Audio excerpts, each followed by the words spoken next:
नमस्कार प्रेक्षकांनो, आजच्या एपिसोडमध्ये इथे आता पारची कंडिशन खूपच जास्त क्रिटिकल असते. डॉक्टरांनी सांगितलेलं असतं 24 तासाच्या आत पार्थला शुद्ध नाही आली तर त्याच्या जीवावरती बेतू शकतं. त्यामुळे इथे जीवा खूपच जास्त रडत असतो. तेव्हा जीवा इथे नंदिनीला म्हणत असतो, नंदिनी, जर आपण कुणाला त्रास दिला तर आपल्याला सुद्धा त्रास होतो का? तेव्हा नंदिनी म्हणते, म्हणजे? तेव्हा जीवा म्हणतो, बघ ना, माझ्यामुळे तुझं आनंद निवास गेलं ना, म्हणून माझ्या इथे दादाला हा त्रास झाला का? म्हणून माझ्या दादावरती एवढं मोठं संकट आलं? सांग ना नंदिनी, माझ्यामुळे तुझं आनंद निवास गेलं म्हणून माझ्या दादावरती संकट आलं ना? तेव्हा नंदिनी म्हणते, जीवा, हे बघा, असं काय नाही आहे. तुम्ही प्लीज आता नको नको ते विचार मनामध्ये घेऊ नका. हे बघा, पार्थला काही होणार नाही आहे, पार्थ बरे होणार आहेत. पण तुम्ही इथे धीर सोडू नका, तुम्हाला खंबीरपणे उभं राहायचं आहे, हो ना? तेव्हा इथे जीवा म्हणतो, नाही ग, पण मी माझ्या भावाला असं नाही बघू शकत. दादा प्लीज, अरे उठ ना, मी तुला नाही बघू शकत असं. दादा प्लीज, अरे उठ ना. तेव्हा इथे नंदिनी म्हणत असते, जीवा, तुम्ही चांगला विचार करा ना, मनामध्ये जास्त नको नको ते विचार करू नका. तेव्हा जीवा म्हणतो, नंदिनी, अगं कसे विचार येणार नाही, मनामध्ये विचार तर येणारच ना गं. पण नाही, बरोबर बोलतेस तू, मला आता धीर सोडून जमणार नाही आहे. मला माझ्या दादाबरोबर खंबीरपणे उभं राहायचं आहे. माझ्या दादाला काही होणार नाही आहे. नाटकामध्ये कसं हिरोचा मित्र रडत बसला होता, पण आता मी रडत बसणार नाही आहे. हिरोच्या मित्राने लढायचं असतं आणि आता मी लढणार आहे. माझ्या दादासाठी मी लढणार आहे. दादा, मी तुला बरं करेन. काहीही झालं ना नंदिनी, तरीसुद्धा दादा बरा होणार आहे. तेव्हा इथे नंदिनी म्हणते, हो जीवा, पार्थना काही होणार नाही आहे. पार्थ लवकरात लवकर बरे होतील. तेव्हा जीवा म्हणतो, नाही नाही, दादाला बरं व्हावंच लागेल. मी आहे ना त्याचा भाऊ, मी त्याला बरं करेन. त्यानंतर प्रेक्षकांनो, इकडे आता नंदिनी रडत असते. नंदिनी म्हणत असते, पार्थ प्लीज उठा. पार्थ, बघताय ना तुमच्या भावाची अवस्था, तुमच्याशिवाय तुमचा भाऊ एकटा पडलाय हो. तुम्हाला जर काही झालं तर तुमचा भाऊ तुमच्याशिवाय जगू शकणार नाही. प्लीज प्लीज उठा ना पार्थ. आणि ती अजून एक वेडी मुलगी आहे जी तुमच्यासाठी वेडी झाली, त्यामुळे प्लीज तिच्यासाठी सुद्धा उठा, असं नंदिनी आता पार्थला म्हणत असते. त्यानंतर प्रेक्षकांनो, इथे काव्य आता मंदिरामध्ये आलेली असते. काव्य आता खूपच जास्त चिडलेली असते आपल्या नशिबावरती, इथे देवी आईवरती सुद्धा. तिच्याच नशिबामध्ये, तिच्याच आयुष्यामध्ये एवढी संकट, एवढे दुःख का, कशासाठी, असा प्रश्नची विचारते. एवढा मोठा काय गुन्हा काय केलाय मी? हां, एका मुलावरती मनापासून प्रेम केलं, हा गुन्हा आहे का माझा? त्याच्याबरोबर माझं लग्न झालं नाही, हा काही गुन्हा आहे का माझा? असा प्रश्न इथे काव्याला पडलाच असेल. त्या सगळ्या प्रश्नांची उत्तरं विचारण्यासाठी ती आता देवी आईच्या मंदिरामध्ये आलेली असते. ती म्हणत असते, देवी आई, आज खूप दिवसानंतर तुझ्याकडे आली आहे ना. लग्नाच्या आधी बऱ्याच वेळा तुझ्या मंदिरामध्ये तुझं दर्शन घेण्यासाठी येत होते, पण आता तर माझ्या आयुष्यामध्ये नुसते वादळच येत आहेत. तेव्हा इथे मला पुन्हा एकदा इथे यावं लागलं, पार्थ देशमुखसाठी. तेव्हा काव्या म्हणत असते, देवी आई, काय चुकलं ग माझं? माझ्या वाट्याला एवढी संकट का? मी एवढी तुझी पूजा केली, मनापासून तुझ्या मंदिरामध्ये मी दिवे लावले होते. असं म्हणतात की तुझ्या मंदिरामध्ये 100 दिवे जर लावले तर मनातली इच्छा पूर्ण होते. म्हणून तुझ्या मंदिरामध्ये मी 100 दिवे लावले होते ग, आणि त्या मुलाबरोबर लावले होते ज्याच्याबरोबर मला लग्न करायचं होतं. पण ती माझी इच्छा काही पूर्ण झाली नाही. माझ्या मनामध्ये जो मुलगा आहे त्याच्याबरोबरच माझं लग्न व्हावं, फक्त एवढीच इच्छा होती माझी, पण ती माझी इच्छा पूर्ण झालेली नाही आहे. तेव्हा प्रेक्षकांनो, इथे आता काव्याला आठवत असतं, ती मंदिराच्या बाहेर जीवाची वाट बघत असते. तेवढ्यातच तिथे जीवा येतो. त्याला यायला उशीर झालेला असतो. तेव्हा काव्या म्हणते, जीवा, तुला माहिती आहे मी कधीपासून इथे उभी आहे? तेव्हा जीवा म्हणतो, अगं काव्या, तुला माहिती आहे का, मी लवकरच निघालो होतो, पण तिथे एक ट्रॅफिक हवालदार होता ना, त्याने माझी गाडी अशी बाजूला लावली.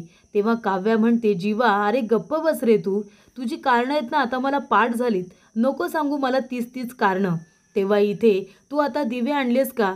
तेव्हा जीवा म्हणतो, बस काय, हे बघ, तू सांगितले होतेस ना तेवढे दिवे आणलेत मी. तेव्हा इथे काव्या म्हणते, जीवा आपल्याला इथे 100 दिवे लावायचे आहेत. तेव्हा जीवा म्हणतो, का पण 100 दिवे आपल्याला का लावायचे आहेत? तेव्हा काव्या म्हणते, कारण इथे मागितलेली इच्छा पूर्ण होते आणि मला इथे आपल्यासाठी एक इच्छा मागायची आहे. आपण 100 दिवे लावूया, म्हणजे सगळ्या गोष्टी आपल्या मनाप्रमाणे होतील. समजलं तुला? तेव्हा इथे जीवा म्हणत असतो, अगं पण काव्य याची काय गरज आहे? आता तू मला सांग, आपण बाप्पाच्या मंदिरामध्ये दिवे असे लावून पाण्यामध्ये सोडत होतो, बरोबर की नाही? आणि आता त्यांच्याच आईकडे येऊन आपण पुन्हा एकदा 100 दिवे लावणार आहोत. आणि हे जर बाप्पाला कळलं तर त्यांना असं वाटेल ना की या दोघांचं आपलं बरं चाललंय. माझ्या इथे येऊन दिवे पाण्यामध्ये सोडतायत आणि इथे येऊन आता माझ्या आईला मस्का मारतायत, तिच्यासमोर 100 दिवे लावतायत. मग तिथे बाप्पाला राग येईल ना की माझ्या आईकडे वशेला लावतायत म्हणून म्हणून राग नाही का येणार? तेव्हा काव्या म्हणते, जीवा झालं तुझं बोलून, तुझी बडबड करून झाली का? तू कधीच सिरियसली नसणार आहेस का रे? बरं ठीक आहे, आता तुझं झालं असेल तर आपण जाऊया, आपल्याला 100 दिवे लावायचे आहेत. तेव्हा जीवा म्हणतो, काय 100 दिवे? अगं पण 50 दिवे लावलेले नाही चालणार का? तेव्हा काव्या म्हणते, का? जीवा तू खरं खरं सांग, तू याच्यामध्ये किती दिवे आणलेस? तू हे 50 दिवे आणलेस का फक्त? हे 100 दिवे नाही आहेत. मग ठीक आहे, मी जाते. तेव्हा जीवा म्हणतो, एक मिनिट काव्या, अगं कुठे जातेस तू? तुला माहिती आहे का हे दिवे मी कुठून कुठून शोधून आणलेत? एकतर एवढ्या रात्री तू मला सांगितलंस, एवढ्या रात्री आता सगळी दुकानं बंद झालेली असतानासुद्धा मी 50 दिवे घेऊन आलो तुझ्यासाठी आणि तू आता जायला निघालेस. हे बघ काव्या, आणि आपण दोघेजणं काय वेगळे आहोत का? तू आणि मी, आपण दोघेजण एकतर आहोत. आपण दोघेजणं मिळून 50 दिवे लावूया, म्हणजे 100 दिवे लावल्यासारखंच आहे की नाही? चल बरं जाऊया आपण हे 50 दिवे आता देवासमोर लावूया आणि मग इथे देवी आपल्या मनातली इच्छा पूर्ण करेल, बरोबर की नाही? तेव्हा काव्या म्हणते, तू चल माझ्याबरोबर. काव्या इथे आता 50 दिवे नाही तर ती 100च दिवे लावते. ती बरोबर इथे आता मॅनेज करते आणि इथे आता स्वतःसुद्धा दिवे लावते. त्याचबरोबर एकटी लावत नाही, जीवाला सुद्धा तिथे दिवे लावायला सांगते. त्याच्या हातून सुद्धा ती दिवे लावते. त्यानंतर प्रेक्षकांनो, इथे आता देवी आईच्या समोर सुद्धा दिवे ठेवण्यात आलेले असतात. तिथे तर दोघेजण मिळून एकत्र ते दिवे आता देवी आईच्या समोर ठेवतात, जेणेकरून इथे मनातली इच्छा पूर्ण होईल. आणि इथे काव्य आणि जीवाचं एकमेकांवरती जीवापाड प्रेम असतं, अगदी जीवापाड. म्हणजे जर त्यांचं लग्न झालं असतं तर एक हॅपी कपल ते दोघेजण नक्कीच असते. पण इथे आता नियतीच्या पुढे कुणीही जाऊ शकत नाही, नशिबाच्या पुढे कुणीच जाऊ शकत नाही. तसंच काहीसं काव्य आणि जीवाच्या बाबतीत होतं. एकमेकांवरती जीवापाड प्रेम असताना देखील दोघांचं काही लग्न होत नाही. इथे काव्याने देवी आईकडे मागितलेली इच्छा काही पूर्ण होत नाही. काव्या म्हणते, इच्छा फक्त एवढीच होती, माझ्या मनामध्ये जो मुलगा आहे त्याच्याबरोबर माझं लग्न होऊ दे. पण त्याच्याबरोबर माझं लग्न काही झालं नाही, माझ्या मनातली इच्छा काही पूर्ण झाली नाही. पण आज माझ्या मनामध्ये जी इच्छा आहे ती तू पूर्ण करायचीच आहे देवी आई. आज मी इथे आली आहे पार देशमुखसाठी. माझ्या आयुष्यामध्ये, माझ्या नशिबामध्ये जो तू मुलगा आणलायस, ज्याच्याबरोबर माझं लग्न झालं आहे, तो माणूस लाख मोलाचा आहे माझ्यासाठी. लाखात काय करोडात आहेत पार देशमुख. आणि आज त्यांची कंडिशन खूपच जास्त क्रिटिकल आहे. आज ते कोमात गेलेले आहेत आणि मला वाचवताना त्यांची ही परिस्थिती झाली. तेव्हा देवी आई, काहीही झालं तरीसुद्धा आज पार देशमुख शुद्धीवरती आले पाहिजे म्हणजे पाहिजे. आणि ती जोरात मंदिरातली घंटा आता वाजवायला लागते. जोरात ती मंदिरातली घंटा वाजवत असते आणि देवी आईला आपली इच्छा पूर्ण करायला सांगत असते. तिच्याबरोबर आज जणू काही ती भांडतच असते. त्यानंतर प्रेक्षकांनो, इथे आता रम्या देवासमोर हात जोडून उभी असते. तेव्हा त्या ठिकाणी वसू येते आणि म्हणत असते, अगे रम्या, कधीपासून हात जोडून उभी आहेस? बास झालं, ही तुझी नाटकं आता बंद कर. सगळ्यांना विश्वास बसलाय की तुला पारची खरोखर काळजी आहे म्हणून. तेव्हा आता ही बास झाली नाटकं. तेव्हा इथे रम्या म्हणते, आई अगे काय बोलतेस तू? मी इथे माझ्या पारसाठी खरोखर मनापासून प्रार्थना करते आणि तुला ही सगळी माझी नाटकं वाटतायत? मी नाटक करते असं वाटतंय तुला? अगं मी जे काही करते माझ्या पारसाठी मी मनापासून करते. अगं आई, आपल्या पारची कंडिशन बघ, तो क्रिटिकल आहे. 24 तासाच्या आत त्याला शुद्ध नाही आली तर त्याच्या जीवावरती बेतू शकतं असं डॉक्टरांनी सांगितलं आहे. आणि मी हे सगळं मनापासून करते आणि तुला ही सगळी नाटकं वाटत आहेत. आई, तू एवढंच ओळखलंस का तुझ्या रम्याला? अगं माझं पार्थवरती जीवापाड प्रेम आहे, मनापासून प्रेम करते मी त्याच्यावरती, फक्त नावापुरतं नाही तर मनापासून करते. आणि हे सगळं मलाच करायला हवं आहे ना. त्याला शुद्धीवरती येण्यासाठी मी इथे निर्जला व्रत केलं आहे. अगं मी अन्न पाण्याचा त्याग केला आहे. कशासाठी? फक्त देखावा करण्यासाठी नाही, तर खरोखर पार शुद्धीवरती यावा म्हणून. मी नाही करणार तर कोण करणार गं? तेव्हा इथे वसू म्हणत असते, रम्या अगं ठीक आहे, तू हे सगळं मनापासून करतेस, पण तू काय त्याची बायको नाही आहेस. आणि तू हे सगळं करून कोण तुला विचारणार आहे गं?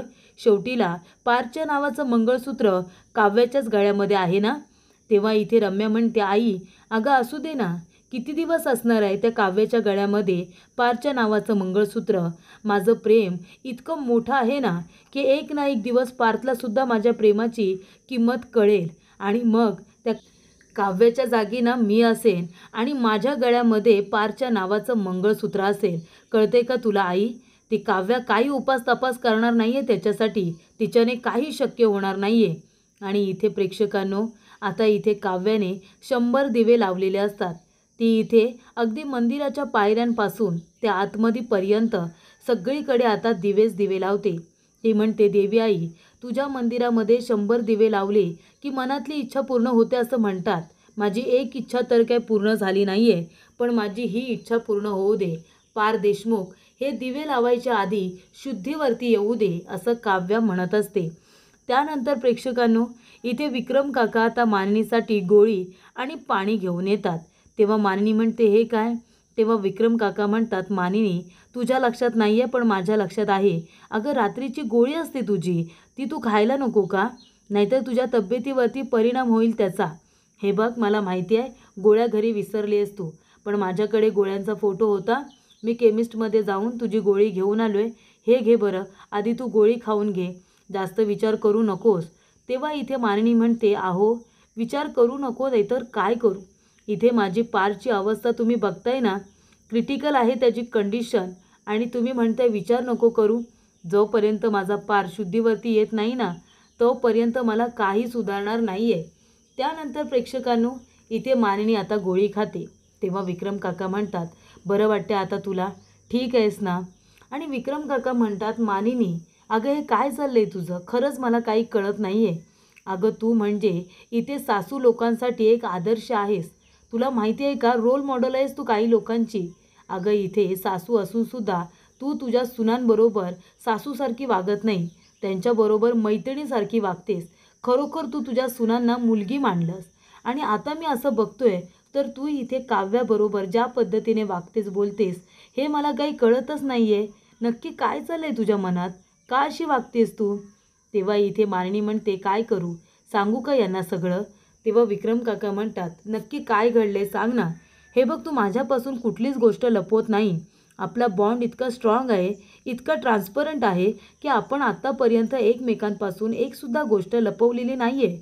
मग तू आता असं लपवण्यासारखं काय आहे? म्हणजे अशी कुठली गोष्ट आहे का जी तू मला सांगूसुद्धा शकत नाही आहेस? तूच म्हणत होतीस ना की तुम्ही परत आल्यानंतर सगळ्यांच्या समोर जे काही आहे ते सांगते. मग मी आलो आहे ना परत. तेव्हा मानिनी म्हणते, पण तुम्ही अचानक आलात, येणार आहात ते सांगितलंसुद्धा नाही. तेव्हा इथे विक्रम काका म्हणतात, कारण मी तुम्हाला सगळ्यांना सरप्राईज देणार होतो म्हणून मी सांगितलं नाही. आनंदात होतो माहिती आहे मी येण्याच्या आधी, पण इथे आल्यानंतर घरातलं वातावरण आणि पारचं जेव्हा मला कळलं ना, माझ्या पायाखालची जमीनच सरकली. खरं सांगतोय मी मानिनी, मला खूप मोठा धक्का बसला तुझं हे वागणं बघून. काव्याबरोबर ज्या पद्धतीने तू बोलत होतीस, वागत होतीस, ते बघून मला तर आश्चर्यच वाटलं. हे बघ जे काही आहे ते मला सांग. तेव्हा मानिनी म्हणते, ठीक आहे, तुम्हाला ऐकायचं आहे ना, मग मी सांगते. त्यानंतर प्रेक्षकांनो, इथे आता काव्य म्हणत असते की देवी आई बघितलंस ना, आता 80 दिवे लावून झालेले आहेत, फक्त 30 दिवे बाकी आहेत. आता तेवढे लावते आणि ते संपूर्णपणे लागायच्या आधी पार देशमुख शुद्धीवरती आले पाहिजे. काही झालं तरी शुद्धीवरती आले पाहिजे. त्यानंतर प्रेक्षकांनो, इथे आता काव्य दिवे लावत असते, सगळीकडे दिवे लावत असते. अगदी संपूर्ण मंदिर तिने इथे आता दिवे लावून अगदी तेजोमय करून टाकलेलं असतं. तेव्हा प्रेक्षकांनो, काव्याची फक्त एवढीच इच्छा असते की पार देशमुख शुद्धीवरती यायला हवेत. ते शुद्धीवरती कधी येत आहे त्याची मी आतुरतेने वाट बघते. त्यानंतर प्रेक्षकांनो, इथे आता नंदिनी पार जवळ थांबलेली असते. ती म्हणत असते, पार्थ प्लीज डोळे उघडा ना, तुमच्या भावासाठी, काव्यासाठी प्लीज डोळे उघडा ना. तेवढ्यातच इथे पार्थ आपल्या हातांची बोटं हलवतो. तेव्हा इथे नंदिनी म्हणते, पार्थ तुम्ही तुमच्या हातांची बोटं हलवलीत, थांबा मी डॉक्टरांना सांगते. इथे आता इतका नंदिनीला आनंद होतो. नंदिनी धावत पळत बाहेर जाते आणि म्हणते, डॉक्टर डॉक्टर लवकर इकडे या. पार्थने आपल्या हातांची बोटं हलवलेली आहेत, बोटांची हालचाल केले, तुम्ही लवकर या. तेव्हा प्रेक्षकांनो, इथे आता मानिनी विक्रम काकांना सत्य सांगायला जातच असते. ती म्हणते, एवढ्या दिवस एक गोष्ट माझ्या मनात आहे, ती मला तुम्हाला सांगायची आहे.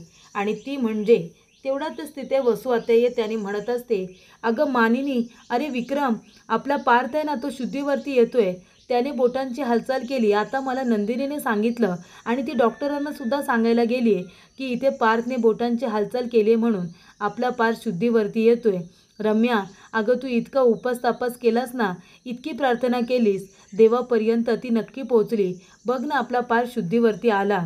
तेव्हा प्रेक्षकांनो, विक्रम काका म्हणतात, काव्याने सुद्धा पार्थसाठी प्रार्थना केलीच असेल.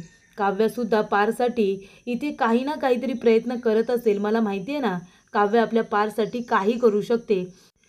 तिच्याचमुळे खरं तर आपला पार्थ शुद्धीवरती आला असेल. त्यानंतर प्रेक्षकांनो, इथे वसू म्हणत असते, अरे विक्रम, काय बोलतोयस तू? ज्या मुलीमुळे आपल्या पार्थची कंडिशन आहे, तू त्याच मुलीची बाजू घेऊन बोलतोयस. अरे तुला दिसत नाही आहे का, तिच्यामुळे आज आपला पार्थ कुठे आहे ते, त्याची अवस्था किती क्रिटिकल आहे, तुला दिसत नाही आहे. तेव्हा विक्रम म्हणतो, बाद झालं तुझं, बाद झालं, याच्यामध्ये काव्याची काही चूक नाही आहे. तुम्ही विनाकारण त्या काव्याला दोष देऊ नका. मी आत्ता सांगतोय, इथे काव्यामुळेच आपला पार्थ शुद्धीवरती आलाय. तेव्हा इथे वसू म्हणते, ठीक आहे बाबा, ठीक आहे, पण चिडचिड करू नकोस, शांत होतो. त्यानंतर इकडे आता विक्रम काका जातात डॉक्टरांजवळ बोलायला. रम्यासुद्धा त्यांच्या मागे मागे जाते. तेव्हा मानिनी आपल्या मनामध्ये म्हणत असते की इथे विक्रमचा काव्यावरती किती विश्वास आहे. जेव्हा विक्रमला काव्याबद्दलचं सत्य समजेल तेव्हा त्यांना खूप मोठा धक्का बसेल. पण आता तर इथे काव्याबद्दल त्यांना काही सांगायलाच नको, त्यांचा विश्वास पण नाही बसणार.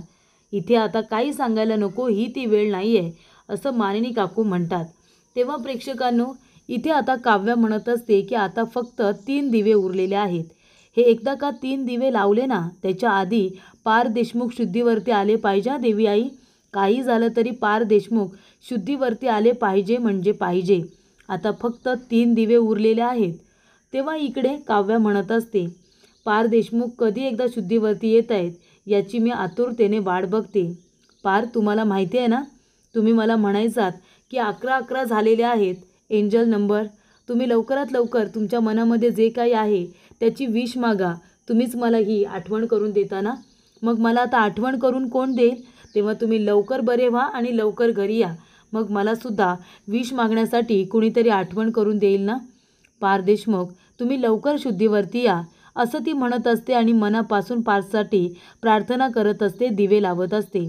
तेव्हा इथे काव्या म्हणत असते, देवी आई, माझी एक इच्छा तर तू पूर्ण नाही केलीस गं. मी इथे पार्थवरती प्रेम करेन की नाही मला नाही माहिती, आयुष्यभर आम्ही एकत्र राहू की नाही मला नाही माहिती, पण मला एक गोष्ट माहिती आहे की पार्थ देशमुखसारखा माणूस हा जगला पाहिजे. तो लाखात काय करोडात एक आहे आणि पार्थ देशमुख माझ्यासाठी लाख मोलाचे आहेत आणि ते लवकरात लवकर शुद्धीवरती आले पाहिजे आणि त्यांनी त्यांचं आयुष्य आनंदाने जगलं पाहिजे, अशी इच्छा आहे माझी. तेव्हा देवी आई, लवकरात लवकर पार्थ देशमुख शुद्धीवरती येऊ देत. तेव्हा प्रेक्षकांनो, इथे आता काव्या दिवे लावत असताना इथे पार्थ आता शुद्धीवरती आलेला असतो आणि तो इथे आता शुद्धीवरती आल्या आल्या काव्या अशी हाक मारतो. तेव्हा इथे काव्या मंदिरामध्ये असते, पण इथे आता त्याने मनापासून मारलेली हाक काव्यापर्यंत पोचते आणि ती म्हणते, पार्थ, पार्थ देशमुख यांनी मला आवाज दिला का? मला भास झाला पार्थ देशमुख यांनी मला काव्य अशी हाक मारली, असं मला का वाटलं? मला भास झाला का देवी आई? पण देवी आई, काहीही झालं तरीसुद्धा पार्थ देशमुख शुद्धीवरती आले पाहिजे आणि लवकरात लवकर बरे झाले पाहिजे, असं काव्य आता म्हणत असते. त्यानंतर प्रेक्षकांनो, इथे आता काव्या दिवे लावत असताना जोराने हवा येते, जोराने वारा येतो आणि ते दिवे आता विझत असतात. तेव्हा इथे काव्या म्हणत असते, अगं देवी आई, असं काय करतेस तू? पार्थ देशमुख शुद्धीवरती यावे, वाचावे म्हणूनच मी दिवे लावते ना, मग इतकी हवा का सुटली, दिवे का विझतायत? तेवढ्यातच इथे आता पार्थची तब्येत खूपच जास्त बिघडलेली असते. जेव्हा ही गोष्ट मानिनी काकूंना कळते तेव्हा मानिनी काकू तर चक्कर येऊन खाली कोसळतात. आणि तेव्हा इथे नंदिनीसुद्धा पार्थ अशी हाक मारत असते, पण पार्थ काही शुद्धीवरती पुन्हा येत नाही आणि तो सुद्धा पूर्णपणे बेशुद्ध झालेला असतो. तो इथे कुठल्याही ट्रीटमेंटला रिस्पॉन्स करत नसतो. आणि इथे काव्य आता देवाजवळ भांडत असते की लवकरात लवकर पार्थ शुद्धीवरती आले पाहिजे असं म्हणत असते.